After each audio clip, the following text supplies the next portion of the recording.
All right. So, tonight we are going to be talking about how God can and will use you no matter what you have done or who you come from. Okay, sorry, this is driving me nuts. I got to get out of the way. Okay, I don't know if I want to use it yet or not, so I'm just. Okay. Anyway. All right. So, how many of you have heard about the somewhat traditional, family brag letter? You know, it's where the families, write this letter to everyone about the different things that have happened through the year. How many of you get those? Does anybody get those? Do any of your family? Peter, I'm pretty sure your parents do that. They totally do. I've read one. They're super funny. Anyway, okay. So, some of those are always fun to read. It's just different things, awesome things that have happened through the years. Some are really odd. Let me just say, okay, there's those letters that just take it overboard. Like the people who write practically a book in one of these, something about their son's PSAT scores. My favorite example is the daughter who went to buy her first strapless bra because senior invited her to prom. You know, stuff like that. Anyway, those really do exist, I promise. Okay, so let me tell you about my favorite one.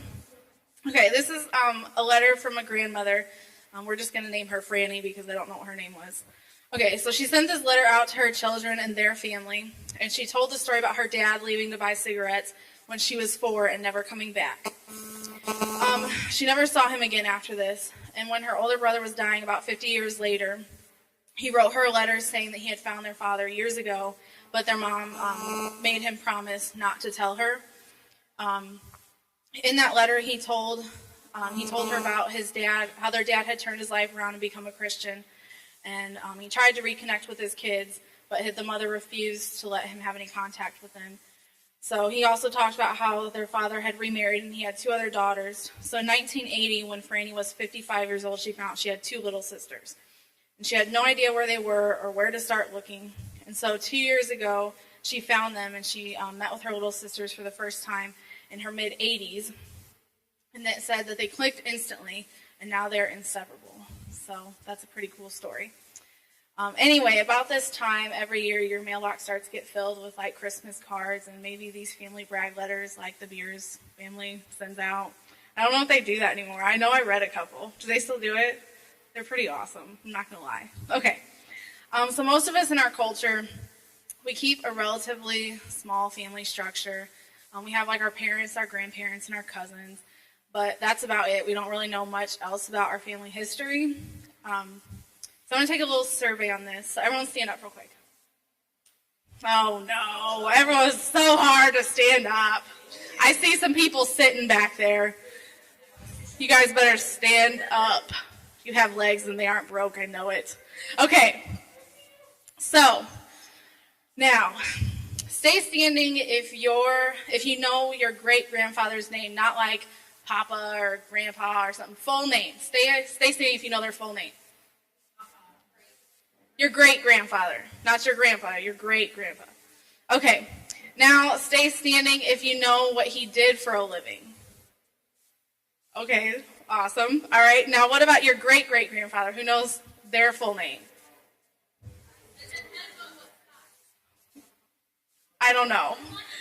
Yeah, as long as you know one, I guess stay standing. Okay, now stay standing if you knew what he did for a living. All right. Great-great-great-grandfather. All right, that's what I thought. Okay. Okay, so basically the fact is that we really don't know that much about our family's history. There's little things up here and I'm playing with them. I need to move them. I'm getting distracted. Okay. So this is both a blessing and a curse. It's sad because we don't know much about our family history and our ancestry and all that stuff. But it's also a good thing because we don't define who we are by their mistakes or their triumphs. And that wasn't always the case. It used to be that people took great pride in, or great shame in who their ancestors were because of what they had done. So if someone in your family did something terrible, for generations after that, you were known for that. If they did something great, your family for generations celebrated that. People would either accept you or just write you off based on what the family that you came from. So, Can you imagine that pressure, though? Like, something you've done for generations, like, to come, they pretty much are going to be razzed for that their entire life. Not only your kids, but, like, your grandkids and their kids. And that's a lot of pressure. Like, hey, don't screw up, or your great-grandkids won't be able to go to college for the next 80 years or something. Or I think it probably definitely felt unfair to people who were born into families that had screwed up, because it's like, I'd love to give you a job here, but 100 years ago, your great-great-grandfather stole $5, so you must not be trustworthy. Just saying. So in Jesus' culture, knowing your ancestors was a huge deal. In Matthew 1, it actually goes back 42 generations from Jesus to tell where he came from. So, Josh, do you have that ready? All right, so I'm going to read this real quick. Maybe not real quick. There's a lot of names. Okay, so it says, this is the genealogy of Jesus, the Messiah, the son of David, the son of Abraham. Abraham was the father of Isaac, Isaac the father of Jacob, Jacob the father of Judah and his brothers, Judah the father of Perez and Sarah, whose mother was Tamar, Perez the father of Hezron, Hezron the father of Ram, Ram the father of Aminadab, Aminadab the father of Nahshon, Nahshon the father of Salmon, Salmon the father of Boaz, whose mother was Rahab, Boaz the father of Obed, whose mother was Ruth, Obed the father of Jesse, and Jesse the father of King David. David was the father of Solomon, whose mother had been Uriah's wife, Solomon the father of Rehoboam, Rehoboam the father of Abijah, or however you say that name. I'm just going to change it up. He was the father of Asa, Asa the father of Jehoshaphat, Jehoshaphat the father of Jehoram, Jehoram the father of Uzziah, Uzziah the father of Jotham, Jotham the father of Ahaz, Ahaz the father of Hezekiah, Hezekiah the father of Manasseh, Manasseh the father of Amon, Amon the father of Josiah, and Josiah the father of Jeconiah and his brothers at the time of the exile to Babylon.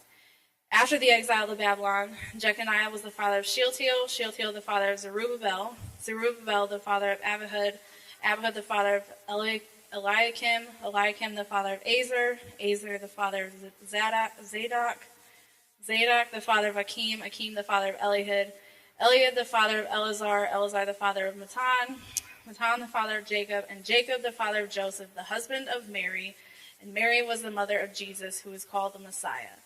Thus there were 14 generations in all, from Abraham to David, 14 from David to the exile to Babylon, and 14 from the exile to the Messiah.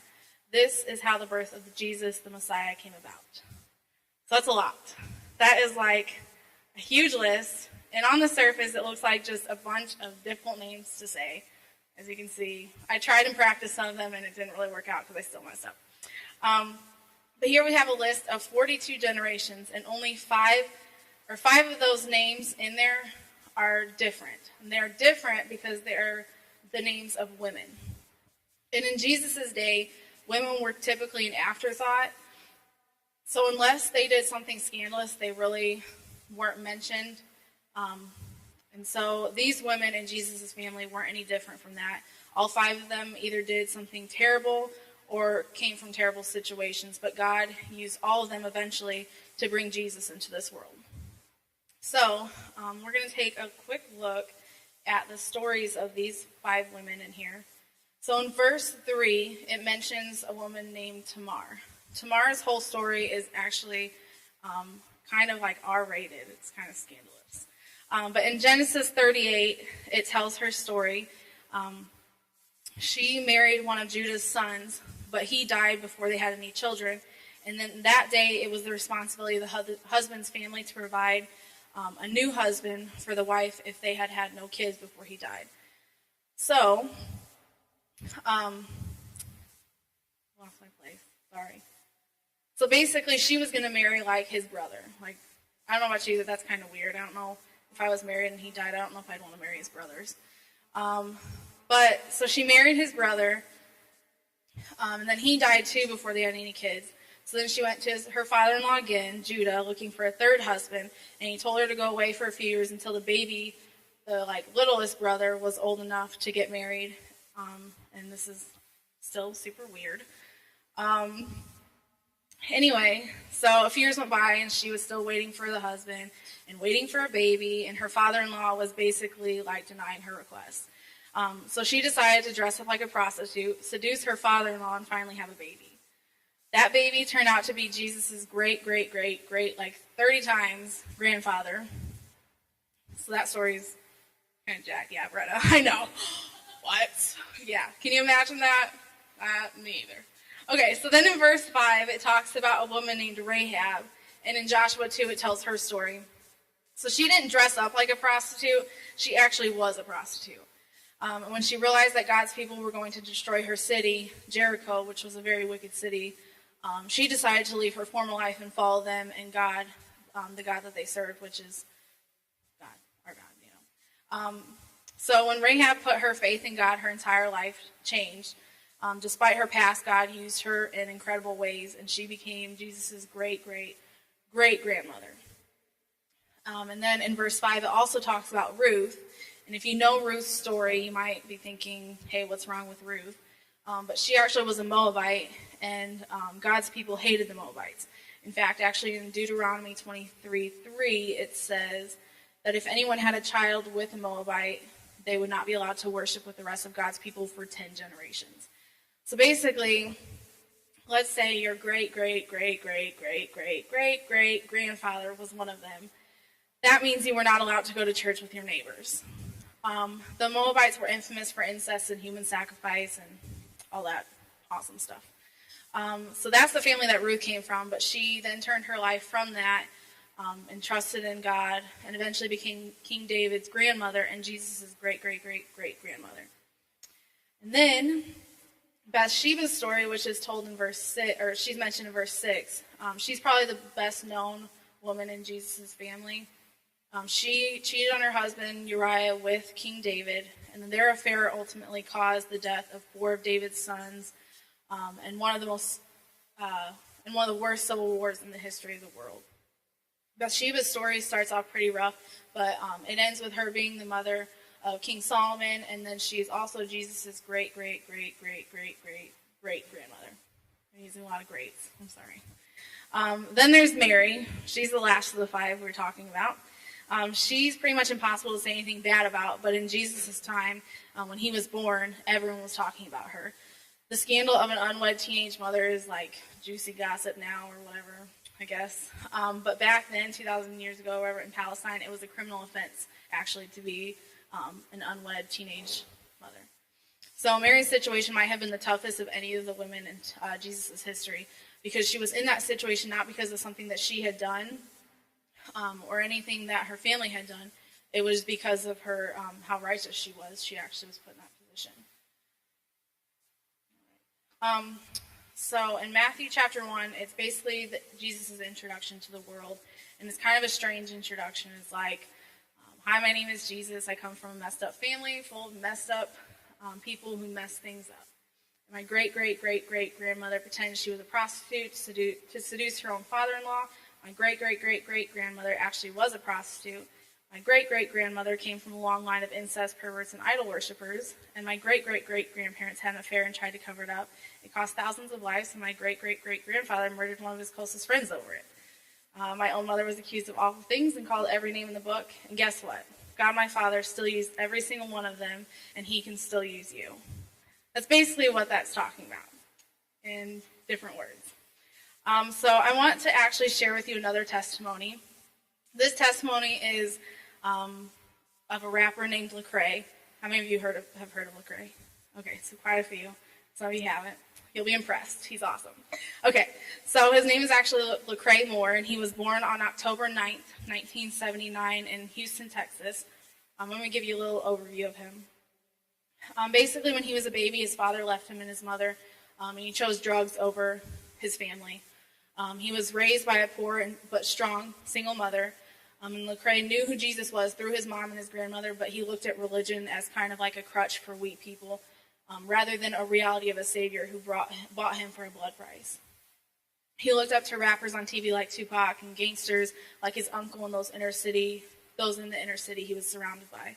By the age of 16, he was drinking, doing drugs, stealing, and fighting all the time. He was arrested while still in high school, and it looked like he was going to become just another statistic, either dead or in prison by the time he was 21. And when he was 19, a friend invited him to a youth conference. He was kind of thinking, oh, it's the big city, there's going to be lots of girls and parties and all that stuff. But when he went, he actually found a different kind of party than what he was expecting.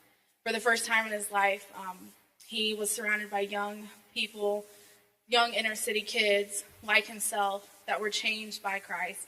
And at that time, he asked God to get him out of his current lifestyle.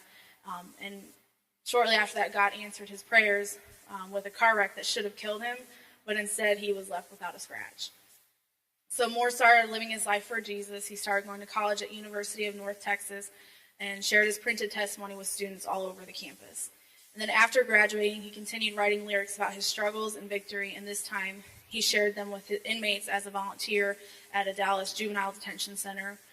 The profound impact of his words that they had on the teens there showed him that his path was music, that that's how he was going to reach people and spread the gospel. By the age of 25, he had formed Reach Records with some guy named Ben Washer, and he released his first album. And he noticed that the more people heard his music, the more changes he saw taking place in people's lives. And he just wanted to do more, and he wanted to open more doors to Christ, as many as he could for people who desperately needed a Savior. So I have a video. I don't know how many of you have heard of I Am Second, but this is his testimony in his own words here. So we can get that up there. I remember when I was 17 and a woman asked me, "Are you saved?"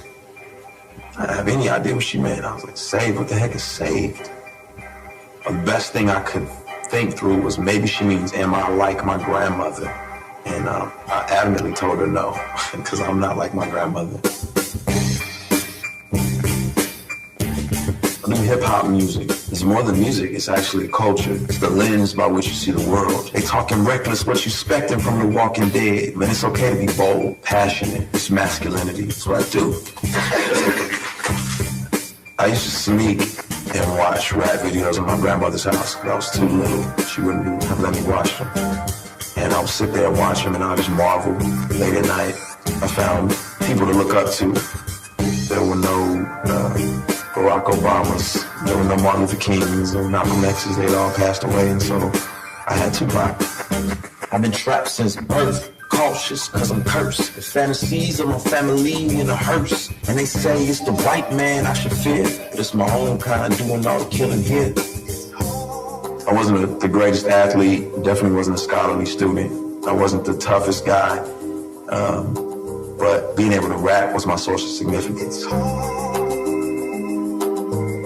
I grew up wrestling with significance because my father and my mother weren't together. Never met my father. He became a drug addict and kind of let his life crumble. I felt like my dad was this piece of my life that I needed to have to feel like I was somebody. I'm a single mother who worked a lot. You know, she just had to entrust me in the care of family members and different people a lot of times. I experienced abuse as a kid. I experienced neglect and different kind of things. And so I was just one real significance, and I didn't feel like I was going to get it trying to be this manicured, good, all-around student and person. The people I looked up to were gangsters. You know, my uncle, I remember him, showing me a gun, and I just wanted to be like those guys. So I took a BB gun and stood in the middle of the street and pointed it at a car, and just saw the lady panic and freak out. And for me, that was just fun. I didn't have anything to do. I wanted to be back in the inner city. I wanted to be, doing criminal activity. So I just kept rebelling, and I kept doing worse in drugs, 16, fighting all the time. Got arrested in high school for stealing. He was just like, man, what are you gonna do with your life? Got put on a gang list. I remember thinking like, man, I guess I'm supposed to care. Went from drugs to drinking to I'm a wreck, partying to I don't fit anywhere. I'm just this misfit of a person. My mother was like, you just need to read your Bible. And I remember ripping the pages out of the Bible and throwing it on the floor. I said, I don't want this Bible. I just couldn't wrap my hands around this being true, this being real. My grandmother was a Christian. I would have to go to church with her. It was like older people. It was old people. So for me, church wasn't about God, and church was for them. It wasn't for me. It's probably not real. Probably just something people use as a crutch. I think as the emptiness started to get more profound, when I had to drink more, smoke more, find another woman, I was really in a dark place. 5:46 in the morning, tossing and turning, chest burning. Sermons in my head keep reoccurring. Having visions in my head of a kid crying at the feet of the Father for all the wrong things that he did. Now I'm sweating in my sheets, can't sleep, cause my mind keep telling me I'm 6 feet deep. Don't remind me, even though I'm still alive, I can't tell. The way I'm living my life, I feel I'm going to hell.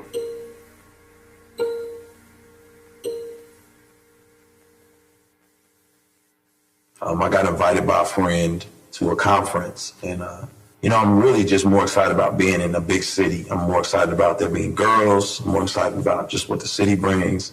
I'm not really concerned about the conference. So I get to the conference, and I see guys who have been shot from being in gangs. I see, girls who were extremely promiscuous in the past. I see rappers. I see dancers. I see singers. I see people who came from the same background I came from.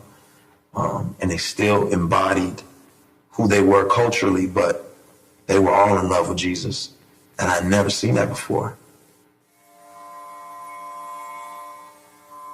And then I saw another group, and they were sold out for Jesus, and they were rapping, and you heard about it in their songs, and I was just like, what in the world? And as I listened to the lyrics, I was like, man, I don't know this. I don't understand this God they're talking about. And then finally, someone got up and said, do you know you've been bought with a price? And they told me the story of Jesus on Golgotha and him carrying the cross and him bearing all of my sin, all of my lying, all of my cheating, all of my escapades, all of my drinking and drugging, and put it on his own back. And he said, I was bought with a price. And it made me think, man, somebody thinks I'm significant enough to die for me. Somebody thinks I'm significant enough to climb up this mountain with this cross on his back and take nails in his wrists and his feet for me. I remember articulating like, God, get me out of this, just don't kill me. Do whatever you gotta do to get me out of this, just don't kill me.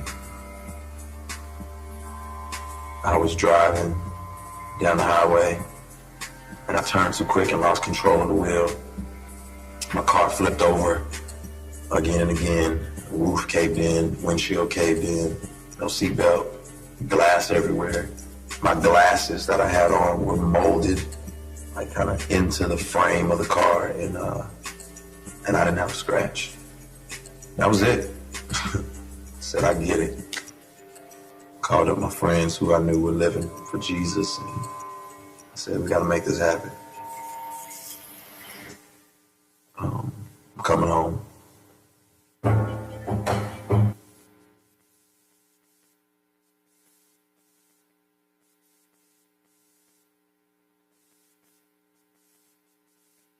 Ultimately, he's my father.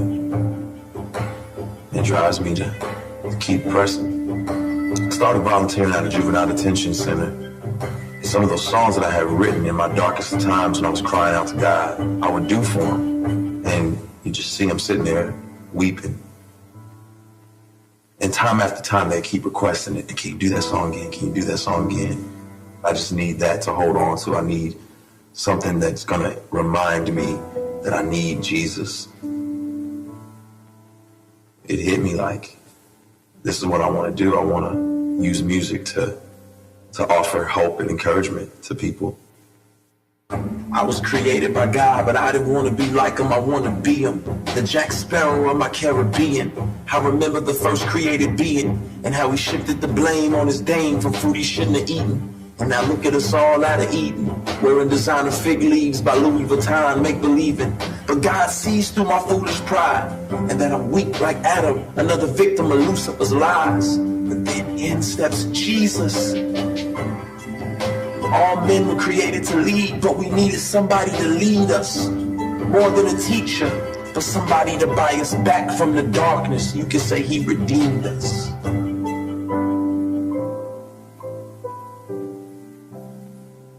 I've learned to stay close to my source of significance, to my source of worth. And that's God. My name is Lecrae, and I am second.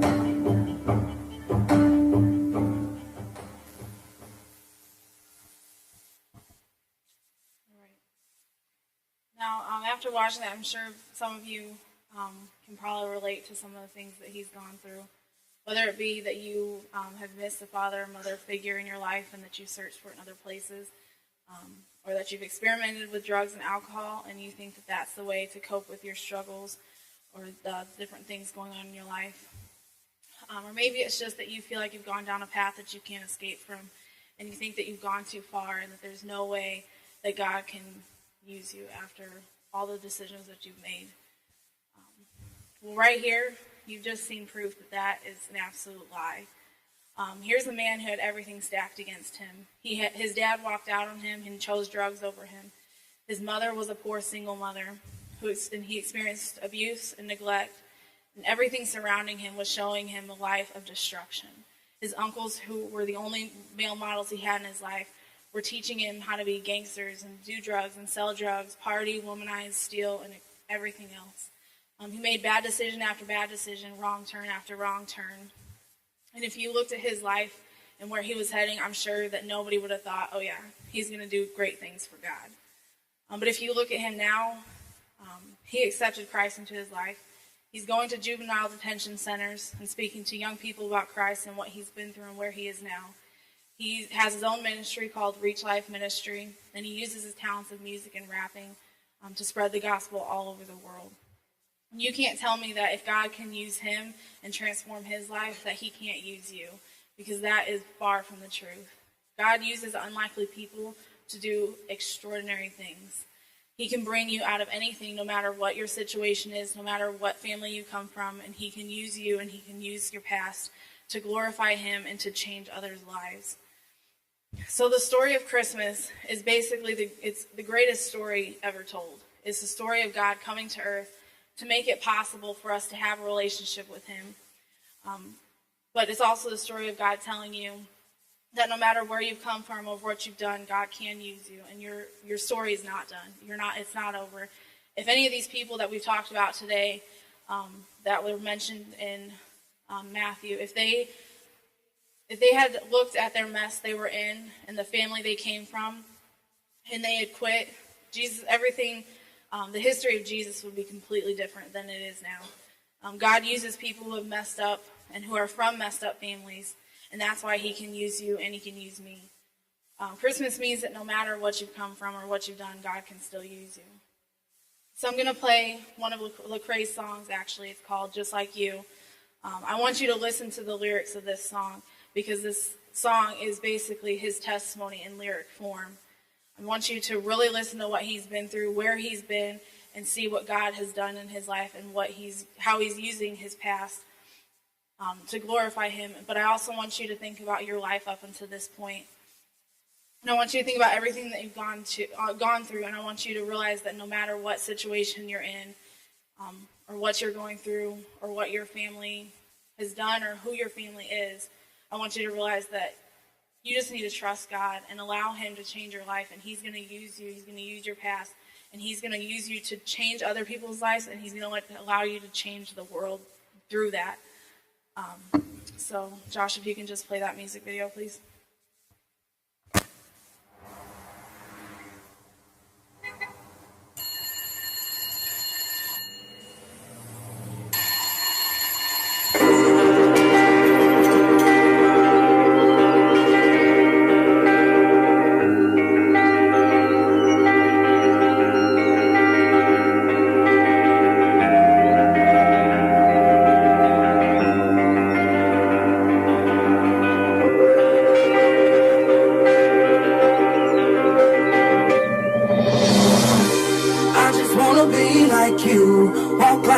like, even think like you. The only one I could look to. You're teaching me to be just like you. Well, I just gotta be I just gotta be like you.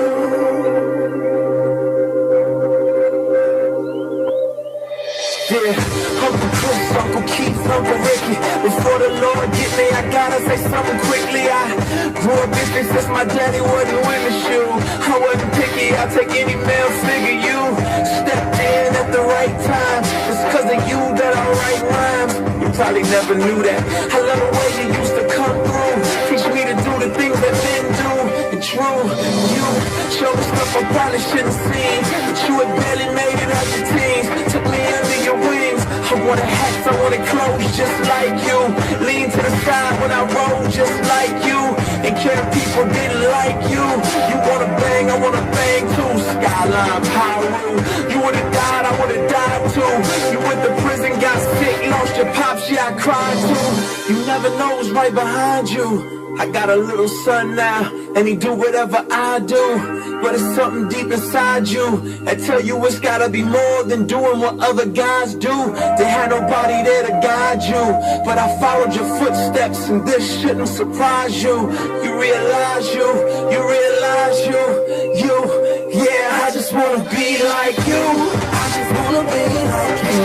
Walk like, talk like, even think like you. The only one I could look to. You're teaching me to be just like you. Well, I just gotta be like, I just gotta be like you.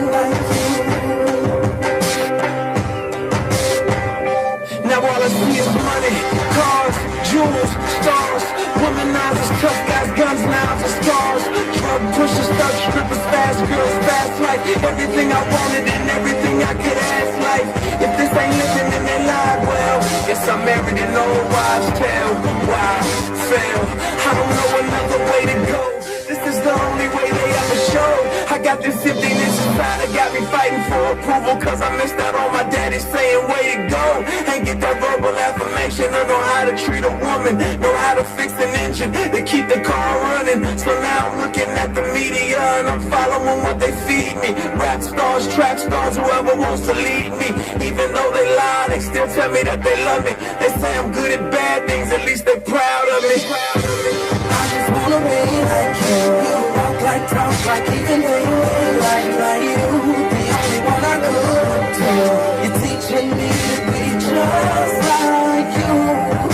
Well, I just gotta be like, I just gotta be like you. I was created by God, but I ain't wanna be like him, I wanna be him. The Jack Sparrow of my Caribbean. I remember the first created being, and how he shifted the blame on his dame for food he shouldn't have eaten. And now look at us all out of Eden, wearing designer fig leaves by Louis Vuitton, make believing. But God sees through my foolish pride, and I'm weak like I am another victim of Lucifer's lies. But then in steps Jesus. All men were created to lead, but we needed somebody to lead us, more than a teacher, but somebody to buy us back from the darkness. You can say he redeemed us, taught us that real leaders follow God, finish the work cause we on our job, taught us not to rob, but give life, love a wife like we love the church, without singing how many hearts we can break first. I wanna be like you in every way, so if I gotta die every day, unworthy sacrifice, but the least I can do is give the most to me, cause being just like you is where I'm supposed to be. They say you came for the lame, I'm the lamest. I made a mess, but you say you'll erase it, I'll take it. They say you came for the lame, I'm the lamest. I broke my life, but you say you'll replace it, I'll take it.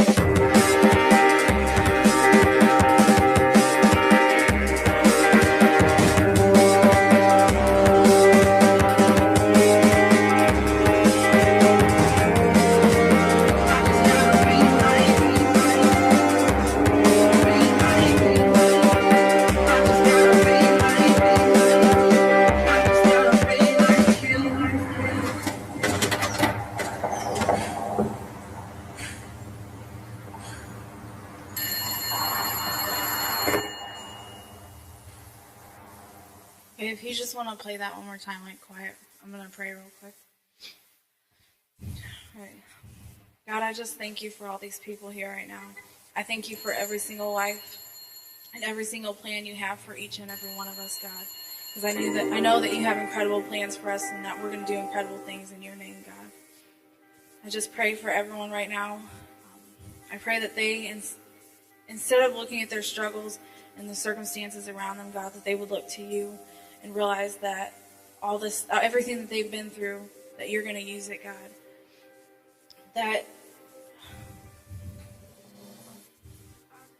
God, I just pray that they just realize that you're with them every second of every day. That no matter what decisions they make, no matter where they go, God, that you have never left them. That you're right by their side. And I pray that they just realize that the family that they come from, the past mistakes, the past decisions, they don't define who they are, and their family name doesn't define who they are, God. That you are the one who defines who they are, that they are a child of God. I just pray that when people see them, instead of like most times people see their father, they see their mother, but God, I pray that they see you, they see our Heavenly Father in us, God, and everything that we do and every decision that we make, that the light that you put in us, God, I pray that that shines out and that we are able to change this generation and to change the world through what we've been through, that we can help people that have gone through the things that we've gone through, the struggles that we're dealing with, God, that they're not in vain. And I just pray that God, you just show them that you're with them. I pray that you embrace them right now and just show them the love that they may have never experienced before. I just thank you in Jesus' name.